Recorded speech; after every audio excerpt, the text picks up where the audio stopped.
To develop sufficient mastery of the inner energy and sufficient power of concentration to complete this process of transformation, however, requires long years of solitary retreat and is very difficult to achieve in one's daily life, even though it is a quicker method than the methods of the path of renunciation, which take many lifetimes to complete. But Dzogchen is neither sutra nor tantra. The basis for the communication of Dzogchen is introduction, not transformation into a manifestation as in tantra.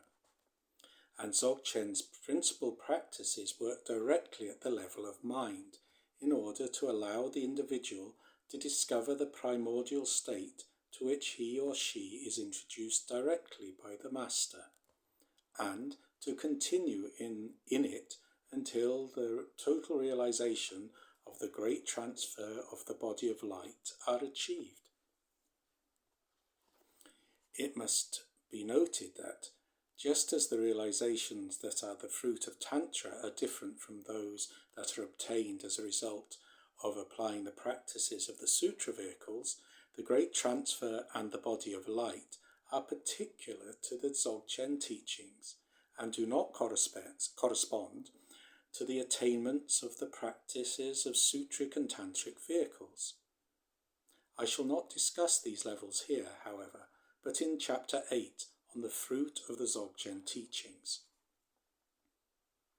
Even though Dzogchen is a teaching that works principally at the level of mind, practices of the voice and body are found in the Dzogchen teachings, but they are secondary to the practice of non-dual contemplation itself, and are used to bring the practitioner into this state.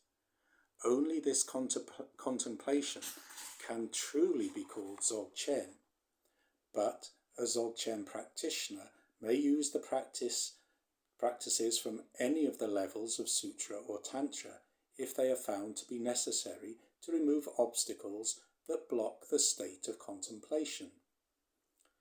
The particular method of Dzogchen is called the path of self-liberation, and to apply it, nothing need be renounced, purified, or transformed.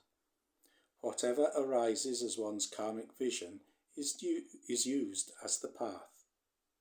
The great master, Pa Tam Sanjay, once said, "It's not the circumstances which arise as one's karmic vision that condition a person into the dualistic state.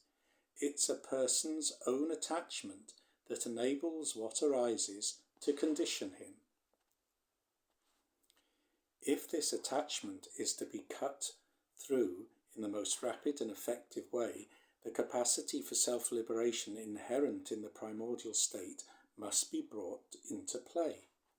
The term self-liberation should not, however, be taken as implying that there is some self or ego there to be liberated.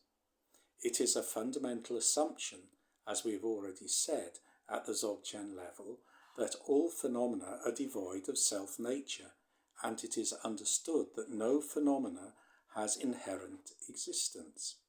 Self-liberation, in the Dzogchen sense, means that whatever manifests in the field of the practitioner's experience is allowed to arise just as it is, without judgment of it as good or bad, beautiful or ugly. And, in the same moment, if there is no clinging or attachment, without effort or even volition, whatever it is that arises, whether as a thought or as a conceptualization of a seemingly external event, automatically liberates itself, by itself, and of itself. Practicing in this way, the seeds of the poison tree of dualistic vision never even get a chance to sprout, much less to take root and grow. So, the practitioner lives his or her life in an ordinary way, without needing any rules other than one's own awareness, always remaining in the primordial state through integrating that state with whatever arises as part of experience, with absolutely nothing to be seen outwardly to show that one is practicing. This is what is meant by self-liberation. This is what is meant by the name Dzogchen, which means great perfection. And this is what is meant by non-dual contemplation, or simply contemplation. Although, in the course of my education in the monastic college in Tibet, I came to study and practice all the various paths of Tibetan Buddhism, my master Chamchub Dorje helped me to understand the particular value of the Dzogchen teachings, and so they are what I myself am principally concerned to teach. The summary of the various paths of Sutra, Tantra and Dzogchen, presented in Appendix 1, has been included as an aid to getting clearly into view much of the terminology that is generally used in discussing the teachings. Despite the usefulness of such a presentation, however, there is a danger that some readers may make the false assumption that it implies a hierarchy of teachings with Dzogchen at the top. In fact, the whole layout could have been reversed, with Dzogchen at the bottom, or the chart could be read from the bottom up, which is the sequence in which the gradual paths are presented and practiced, each stage having been completed before the next can be approached.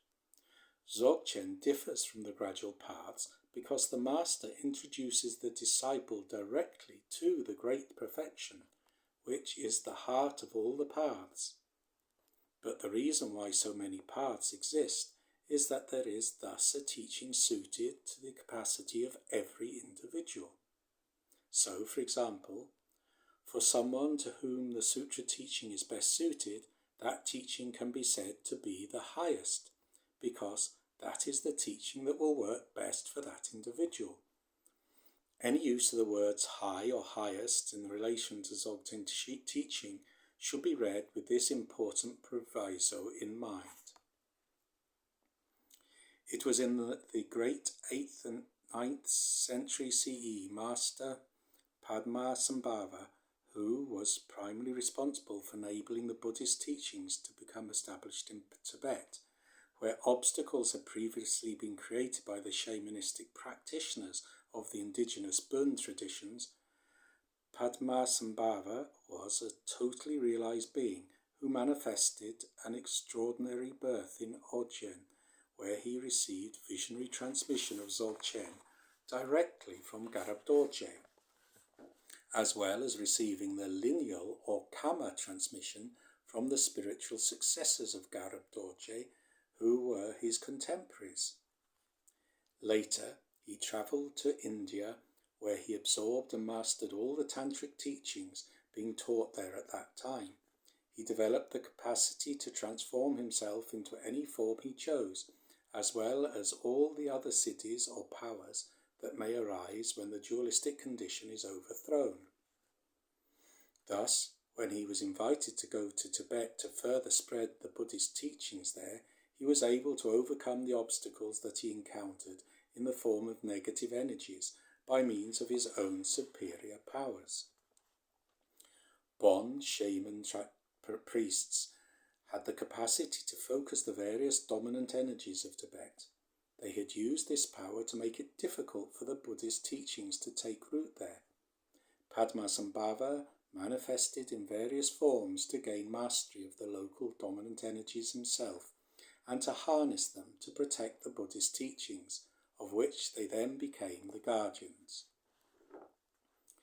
Since he was, however, beyond all limits, he did not consider it necessary to reject what was of value in the local traditions of Tibet, but instead created the conditions in which Buddhism could integrate with the local culture, with its sophisticated systems of cosmology, astrology, ritual and medicine, in the same way that Buddha Shakyamuni had taught within the framework of the Indian culture of his time, using it as the basis to communicate something essentially beyond culture.